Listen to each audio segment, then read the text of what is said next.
Jensen, and I'm the moderator of today's panel, which is focused on private practice. We're really excited to be joined by Dr. Raja David Towns, and we'll get into their more detailed intros in just a second. I want to thank everybody for being here. We're really excited. What a wonderful day. We're kind of halfway through so many great panels. I'm a little biased. I know this will be a great panel and great panels moving forward for the remainder of the day, and just want to appreciate everybody for their generosity, especially our volunteers and volunteer speakers, Raja and David included. So we'll kick it off, and we'll start with David. Why don't you tell the audience a little bit about your background, where you're at today, and what led you down the path to starting a private practice? All right. So my career, I started as a clinical social worker in Minnesota. Moved there after graduate school. And early in my career, I regularly found myself working for businesses that were falling apart. The first 3 places that I worked don't exist anymore. And so I got tired of that after a couple of years and decided I wanted to figure out how to put mental health businesses together. So I signed up for an MBA program, first just in the evening, and then eventually went full-time. While I was in business school, my wife, who's also a clinical social worker, helped her set up a private practice. When I finished business school, I set up my own private practice. Within a year or so, I was going really well, so I converted it into a group practice and worked on starting to build the business that I always wished had existed that I would have liked to have worked for. So that business now is called Catalyst Mental Health. It's grown a lot in the last 8 years or so, and now we're employing about 40 therapists. So I effectively manage about 40 private practices simultaneously these days. I'm doing it remotely now. I live in Colorado and Durango these days, but my business is still there in Minnesota, and things are going pretty smoothly. So I'm looking forward to sharing things I've learned over the years about how to get private practices up and running and kind of the ins and outs of what makes them successful. Thanks, David. Mm-hmm. Roger, same question to you. Yeah, sure. So I'm Raja David. I'm a clinical psychologist. I graduated in 2002 from the Minnesota School of Professional Psychology. And I think, David, you and I had very different paths here, which is great. You guys will get a sampling of kind of a bigger practice and what's really a small practice. It's just me. I initially spent the first part of my career in community mental health as a practicing psychologist, largely doing psych evals, ran an adolescent DBT program, lots of individual therapy. I'm mostly a child, adolescent, young adult psychologist, and so a lot of work with that population and families. I then went into education, was a faculty member at the Minnesota School of Professional Psychology, starting off as a professor and then eventually the director of training and then the program dean through the RBC closures of 2019. But I started a private practice in 2008, which had always been kind of a small gig for me. But over really the last 3 years or so, I've been looking to grow that. And so actually when RBC closed, I was able to rebrand my practice as the Minnesota Center for Collaborative Therapeutic Assessment. And have really just grown it over these past 18 months or so. It continues to be just me as a solo practitioner, although I have some thoughts about expanding that. Most of what I do these days are therapeutic assessments following Steve Finn's model of assessment, and I do a fair amount of consultation and training on the model. I also provide individual therapy, and I conduct forensic evaluations largely with juveniles. Do a lot of consulting work on the side also. And so kind of a real mix of things that are part of my practice. And in about a year ago, I went out of network completely. So I don't accept insurance in my practice. And I've also just navigated both the pros and cons of being an out of network provider. Great, thanks, Raja. I know there's a lot of ground to cover when you talk about private practice, and so we may get into insurance, maybe not. I know the real theme of today is trying to empower our graduate students and early career therapists with wisdom or things that maybe we wish we knew when we were in grad school. So along those lines, reflecting back, maybe what are some initial steps you took or wish you took as a graduate student or early career therapist that helped you get started or would have helped you get started in private practice and kind of where you're at now? And David, we'll start with you. So I think there are a lot of different paths that you can take into private practice. It's definitely helpful, if possible, to early in your career cultivate connections, do lots of professional networking. People do move around a lot in the field over their careers. Typically, we're not the kind of industry where you're at the same organization for 2 decades a lot of times. So getting to know your professional peers and developing relationships with them is something that's worth investing time in. It's easy to get kind of, especially earlier in your career, just worn out by the grind of oftentimes the easiest jobs to find right out of grad school or at a big agency where you're going to be dealing with tough clients and working long hours and doing work that's not always exactly what you want to do. And so with that grind, it's easy to lose track of kind of the bigger picture of getting to know your peers and developing relationships with them as well. It's certainly easier starting out a private practice if you have people who you know in the field who are seeing people who they're going to want to refer to others. You can either market yourself directly to clients, right, by doing traditional advertising. You can go online, you can go on social media, you can put an ad on the side of a bus or a billboard, but that's only one way to find clients, right? The other way is through your peers. There are lots of clients out there, other people who have successful practices or even are at successful large businesses or agencies are routinely going to be sent clients who are not the right fit for them. And they're going to need to know places to send those people. And so if you have those types of relationships, it's a nice way to kind of begin to pull people into your own practice because you're going to be the right fit for somebody. Raja, kind of same question to you, really, reflecting back on when you were doctoral program, maybe things that you did or which you would have done in your own career.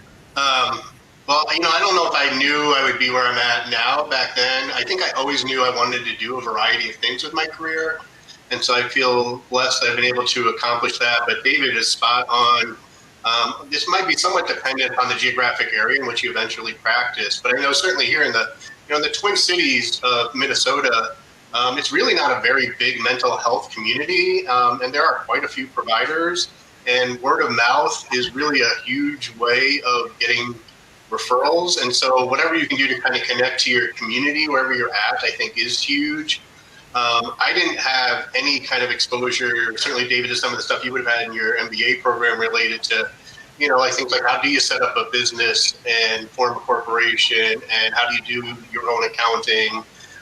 And certainly marketing specifically has changed so much. I've gotten some small lessons, although I'm really farming a lot of this out. And how do you create a good website and how do you make sure people are finding your website? Either you're gonna have to figure some of that out on your own as you go along, or be able to tap into others that can help you with that. Because it's far more kind of complicated than I think most people realize. So building kind of a bit of a business acumen, I think, is really important. And to that end, I don't think mental health practitioners are really great business people, quite frankly. We're part of the reason we're in this field is we're often really nice people. And sometimes being nice doesn't necessarily equate with doing good business. And so I really would also encourage people to think kind of about their values related to kind of how do you provide quality care, but also run a business that's successful.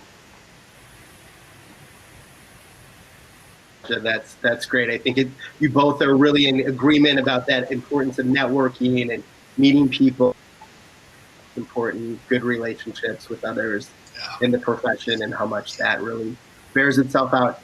David, kind of along those lines, Raja had mentioned about the MBA, and I actually have an MBA as well, and I know a lot of technical things, a lot of education we learn there.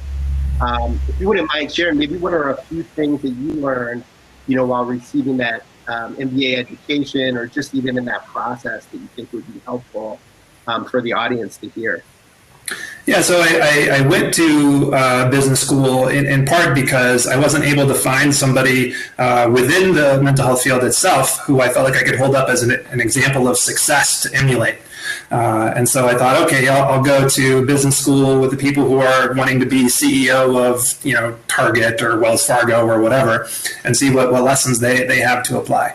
And the interesting thing about that experience was that there are actually a lot of lessons they teach you in business school that are not applicable to the mental health world at all. In part because a lot of the business world is focused on the production of products, right? We're a service industry, and the service industry kind of gets not as much attention in traditional business school. What I found the most helpful actually were the classes that I took on entrepreneurism and what it takes to kind of get a small business started.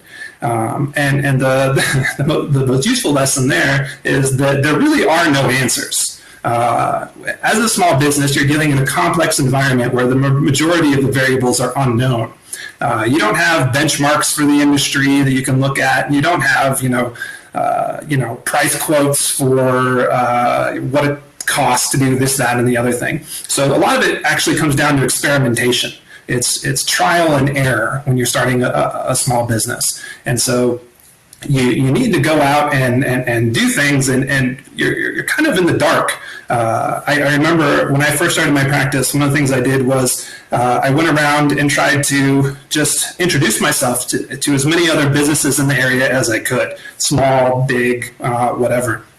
And I did that in hopes of kind of drumming up referrals. But what ended up being more useful about the process was that I went and physically saw all these places. I learned a lot of things. I learned, I not only met some people, but I kind of learned about how they were doing things. And so early in my business, I probably changed the way that I was presenting myself to the public numerous times, and paid attention to the clients who were coming in to see me. I know this is a question we'll probably get to later about whether to niche yourself or not as a small business. But I had no idea. I had worked in a huge variety of settings and didn't know what I wanted to specialize in.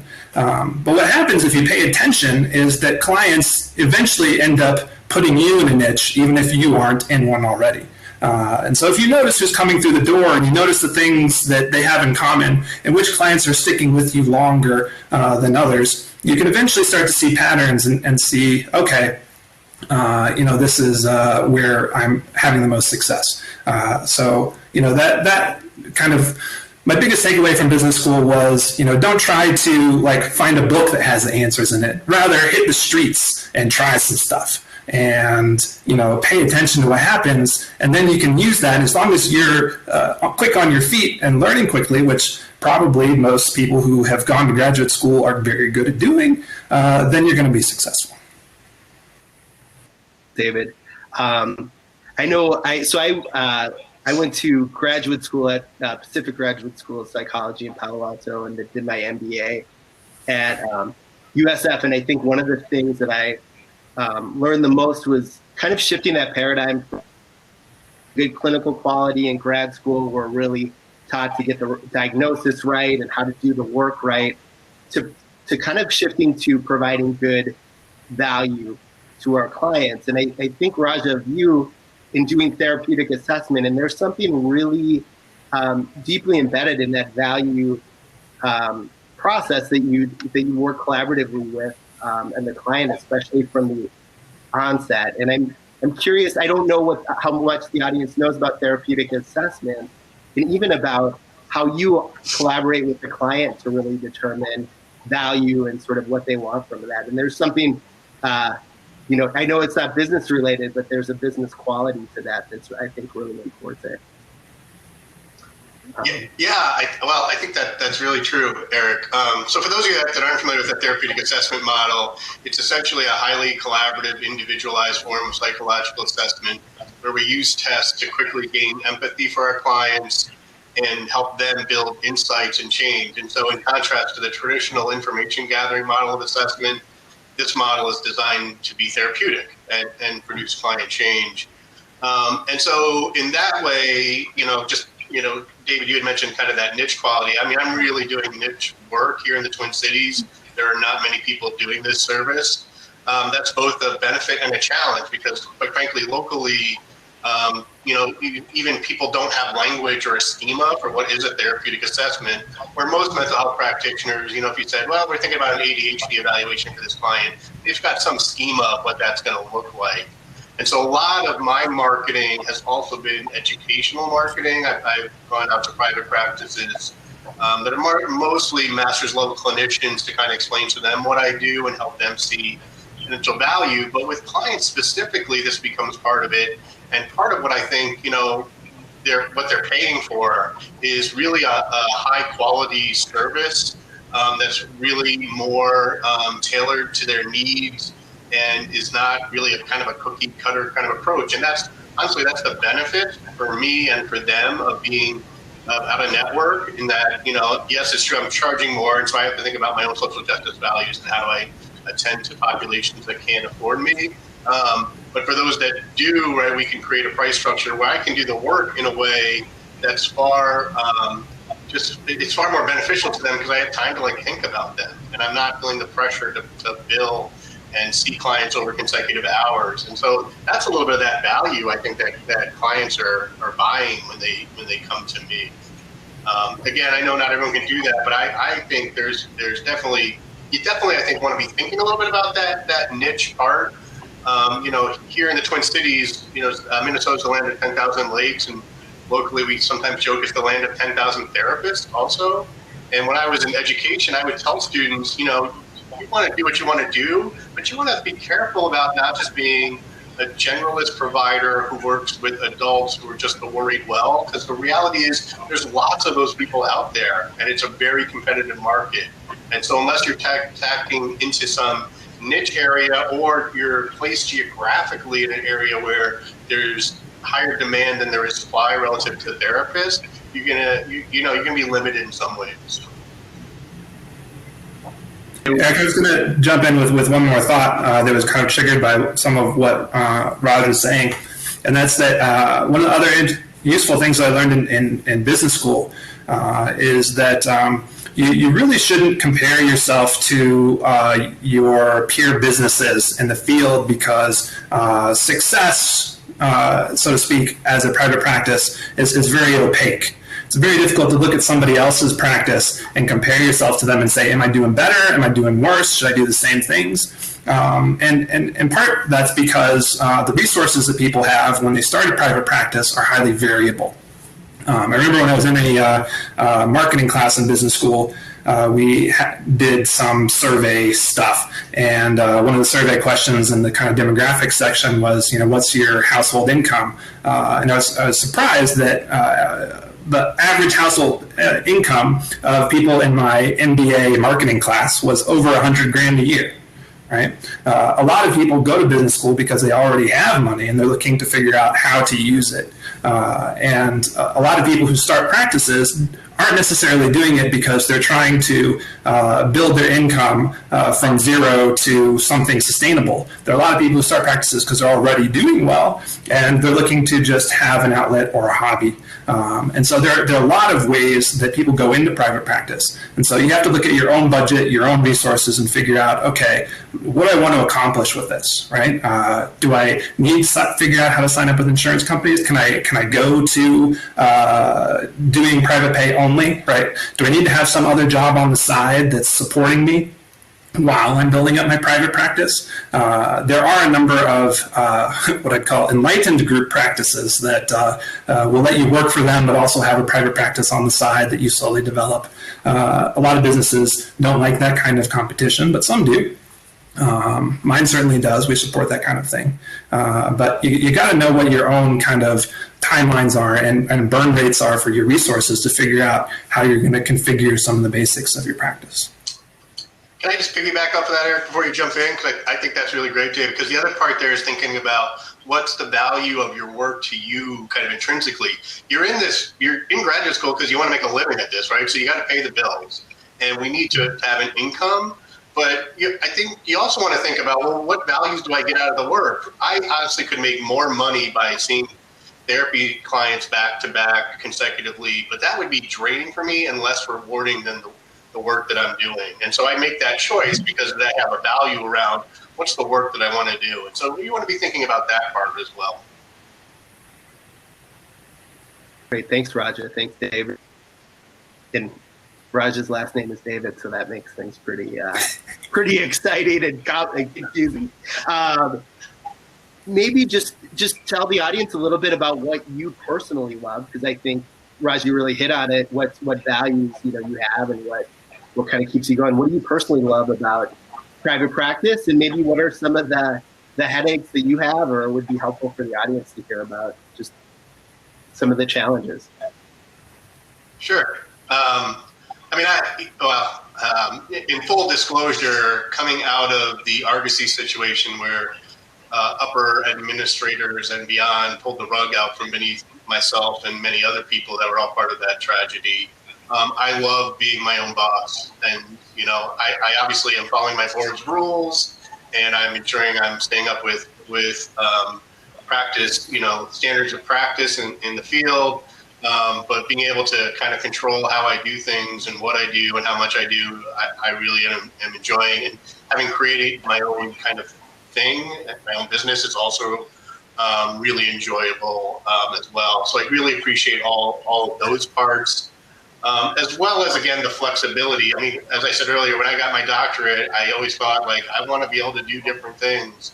And certainly having a business that allows me to have the income I need, it also allows me to do various things. So I've been doing a bunch of writing, which I enjoy doing. I don't really get paid for some of it.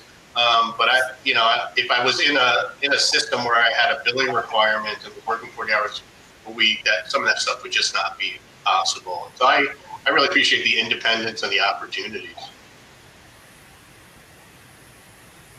Thing that stands out to you that is less enjoyable about? Oh yeah, less. Well, I've largely been doing fairly well as far as stream of clients, and typically I'm on a wait list. When COVID hit, that dried up very quickly for me, and so to be an out-of-network provider during the first part of the COVID era was a bit scary, because I know a lot of people who have practices as therapists, and they were, and probably still are, we're going kind of like bonkers because there was so much demand.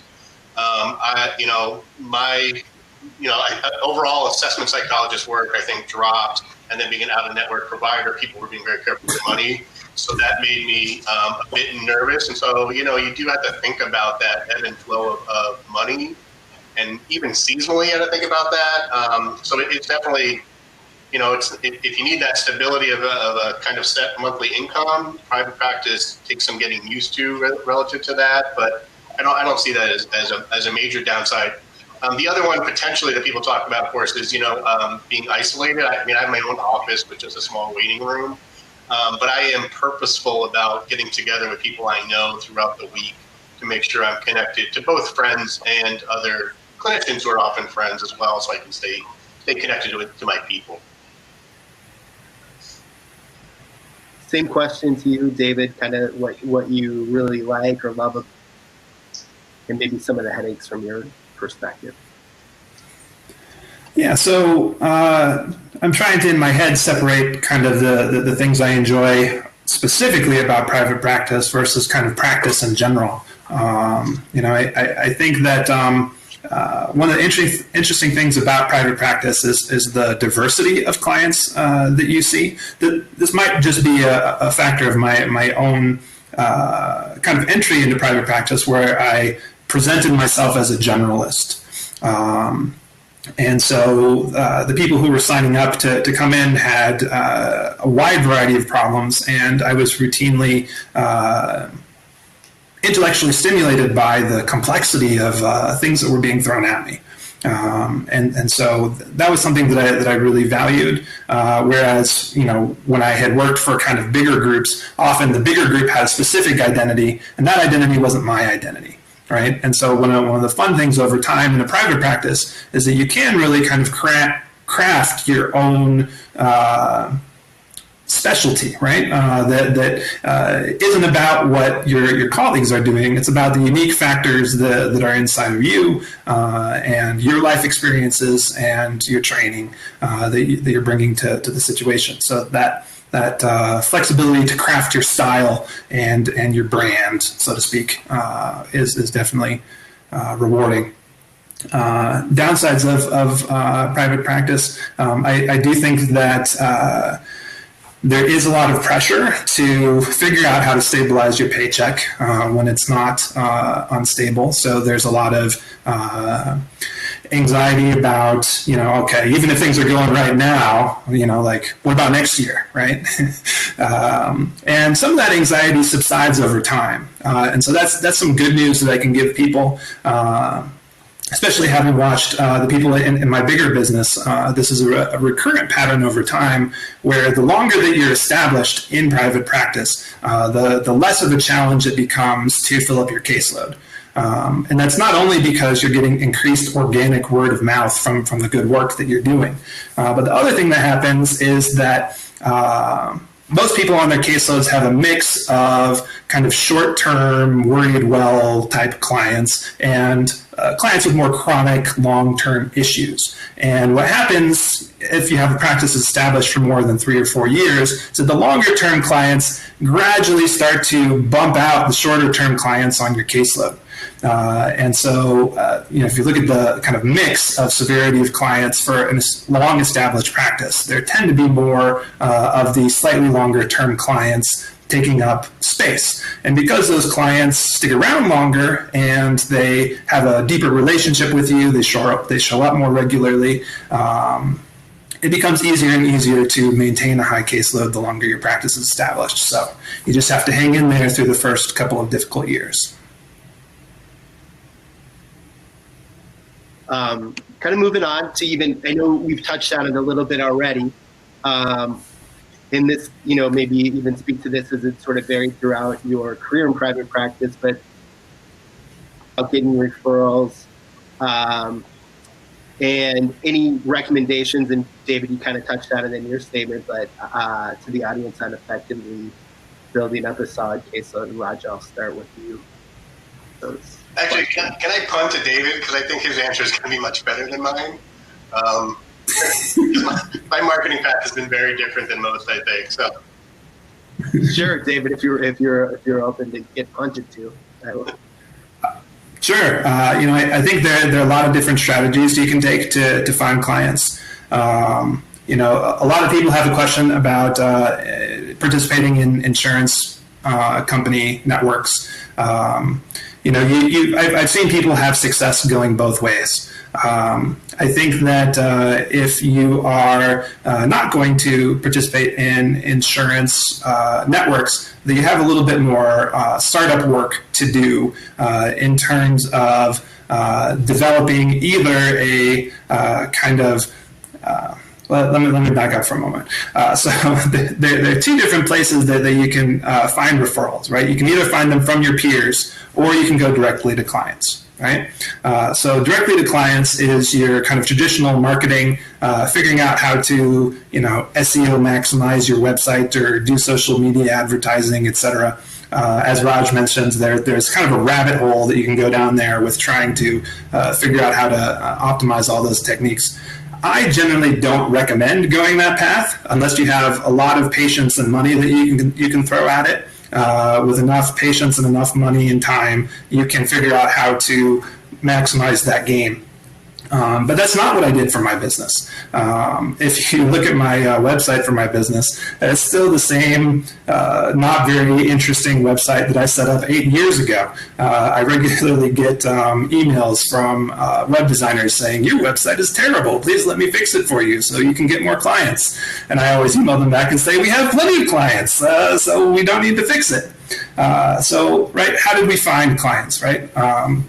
The main ways that we found clients early on was by developing relationships with other providers in the area who had too many clients and didn't know where to put them, right? This is the position that my business is in now, thankfully, right? We regularly have too many people signing up to see our business, and our front desk staff are regularly in the position of figuring out, how to tell them, I'm sorry, this provider that you want to see has a long waiting list. I need to send you somewhere else. All right. There are going to be businesses like that somewhere in your neighborhood. And if you can get to know them and develop a relationship with them, they're going to be happy to send clients to you, especially if you do something that they don't do.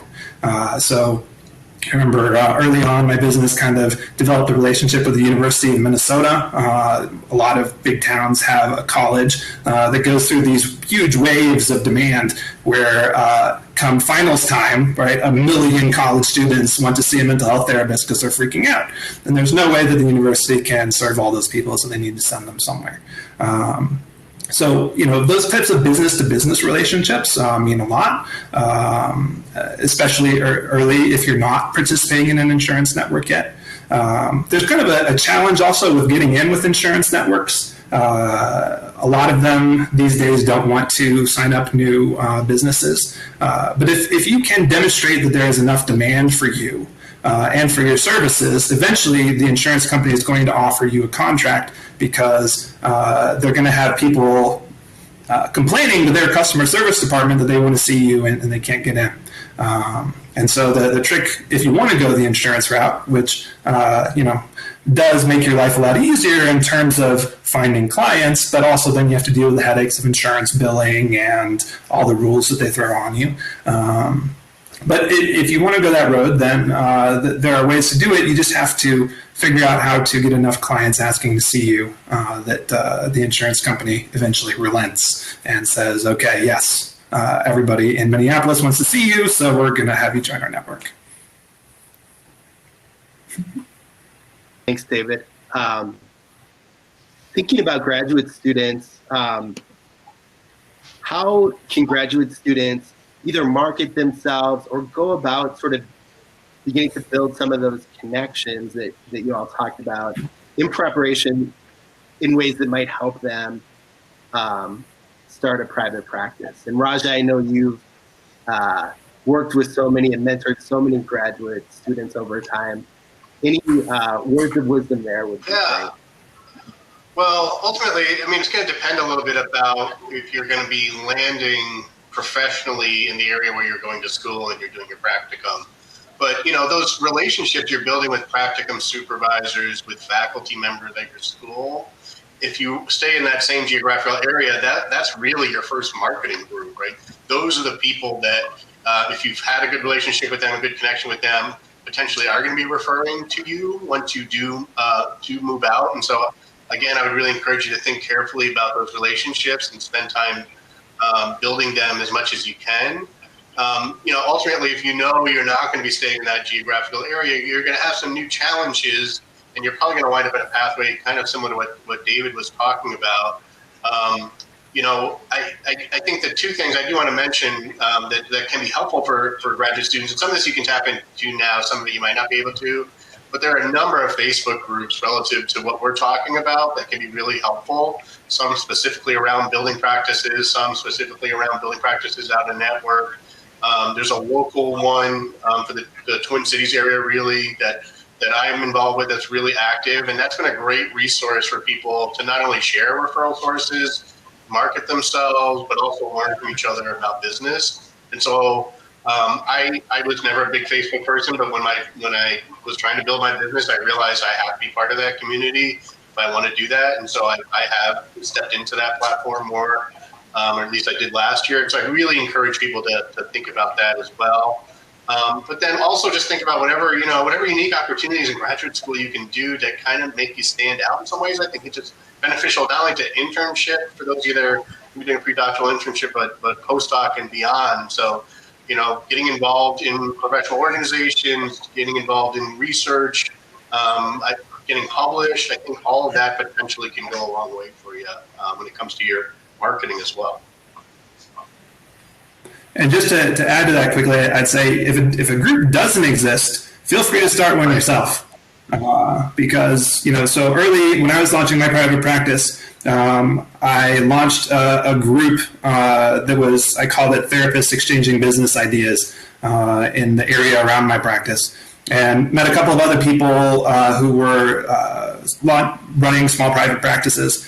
And, the people who I met in that group ended up being people who I developed long-term relationships with.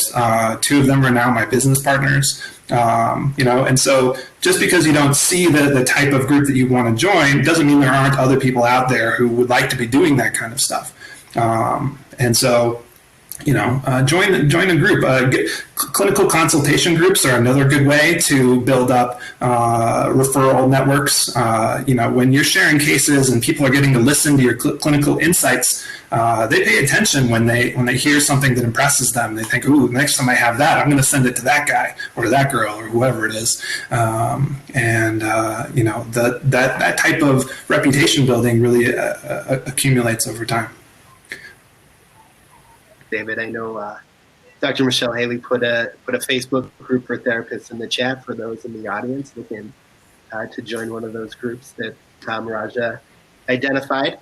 I'm going to switch gears a little bit and maybe ask you to kind of get the crystal balls out and prognostication. How do you anticipate mental health delivery or private practice changing in the next 5 to 10 years? And David, I'll throw that one your way. So one thing that I would anticipate in the coming decade is that there's a lot of consolidation going on in our industry right now. There are a lot of big group practices growing. To give you a reference frame, 8 years ago, when I started my private practice, there were no large group practices in my part of town. Now we have my group of 40 or so people, and there are 2 other large businesses that have like 40 to 80 people lumped together in a gigantic group. And so I think there will be increasing pressure on small practices to carve out more kind of unique niche for themselves, to kind of differentiate themselves from a kind of bigger group practice. That pressure is going to grow. And in part, that's coming from the fact that mental health care is becoming more mainstream. And so there are more people who are expecting mental health to be covered by their insurance plan. And if you're going to go down the kind of insurance billing model, a kind of group practice setup is designed in large part to handle a lot of that complexity and the headaches associated with it, really.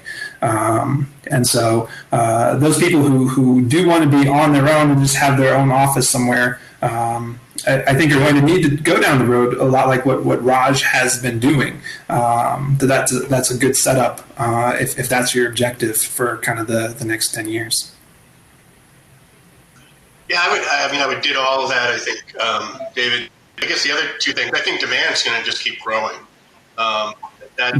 We're just seeing mental health become more and more destigmatized, which is great, of course. And so more and more people, I think, are going to be accessing services. I think coming out of this COVID era, telehealth is going to really boom too. And so we're going to see more of that. And then it's going to be interesting to see how the big providers think about telehealth after we can go back into offices, because ultimately, most people are all paying for a lot of office space. David, you're probably one of them, right? Thinking about do I want to pay all that rent when I could have people potentially doing this in a different way? And so we'll kind of see all that shakes out with that. I don't know how much graduate students in various type of programs are aware, but there is a bit of a turf war that does go on here relative to different mental health providers. And it probably gets battled out a little bit at the higher levels with regards to people involved like the Center of Medicare Services and about who can get reimbursed for how much and for what. I think for doctoral level psychologists specifically, since those are my people and I'm most familiar with, I think we have an added pressure in many ways to think about and continue to think about what do we offer that's unique and different, and is it worth that money in comparison to master's level clinicians who many agencies can pay less and many insurance can pay less at times. And so I think for doctoral level folks, we have to continue to be thinking about that part. What value do we add? And I think there is some reality that Many master's level clinicians are just as strong, if not stronger sometimes, than doctoral level folks when it comes to providing some of these services. And so what do we offer that's unique becomes an important question over the next 10 years or so. And on that, I heard from somebody who, this is in Minnesota at the state, and was involved in legislation, and they even talked about billing insurance and how, psychotherapy, that code tends to pay the most, and that's actually because medical psychiatrists sometimes bill that, and there's good medical doctor lobbying and other great services like group therapy and things that maybe MD level folks don't provide, doesn't reimburse quite at a sustainable rate. So, I think that this is just my own personal plug to the importance of kind of just being aware legislatively in those things and how important those type of things can be when it comes to, reimbursement rates and making things sustainable. One other thing I was going to throw in on that topic, for anyone thinking about starting a private practice this year in particular, I think it would be a tremendous challenge. And the reason for that, what we've seen kind of in our business is that the shift that has happened this year is that not as many new clients are signing up for services, period, across our business. I think that when it comes to telehealth, there's more hesitation for people to develop a relationship that starts digitally. And so luckily that's been balanced out by existing clients wanting to be seen more than they usually do because it's an extraordinary, stressful year. But clinicians who are thinking about launching their own private practice, I would encourage you to maybe wait until the pandemic is over. There might be a kind of surge of interest that happens then as people are going back out into the world. Maybe even people who were delaying care during the pandemic because they didn't feel comfortable getting started with a new provider via telehealth. That would be a real kind of opportune moment because of as Raj said, our industry is growing. I would guess that maybe only about half the people who are could benefit from our services are receiving them. So we're still very much in a growth phase as a industry. So there's still lots of opportunity.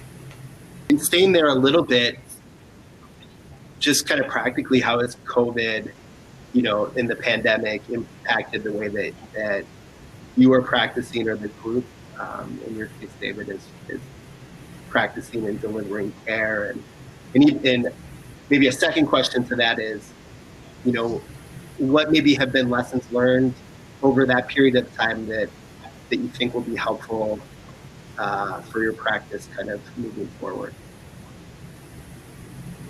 So in terms of how COVID has changed things? Yeah. Yeah, so for us, since the beginning of the pandemic, probably about 90% of the services that we're offering have been digital telehealth sessions. And so the big upside of the pandemic is that insurance companies have gotten very flexible about reimbursing telehealth, and hopefully that will stay around when the pandemic is over. We don't know for sure, but oftentimes when a new benefit is provided by insurance companies, it gets very difficult for them to claw that back later. So hopefully we will continue to have that when things are done. But a question that's come up for my business a lot is how people want to configure their practices when the pandemic is done.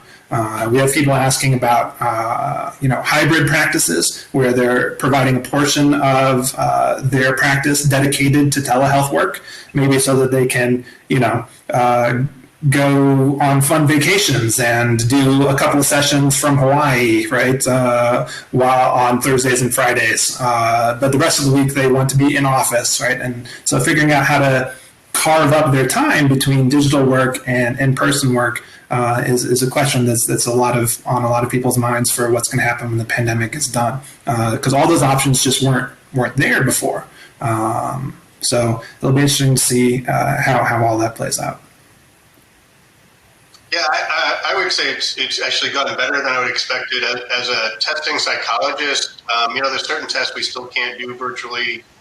Some of the cognitive tests, the Rorschach specifically, and so that's not working out so well, but there's other tests that we can do. I've probably now done 10 or so therapeutic assessments virtually, and probably a handful of forensic evaluations virtually that require, some extra time and care. And for the forensic one specifically, gathering more collateral data to kind of substantiate things. But overall, it's gone better than I expected.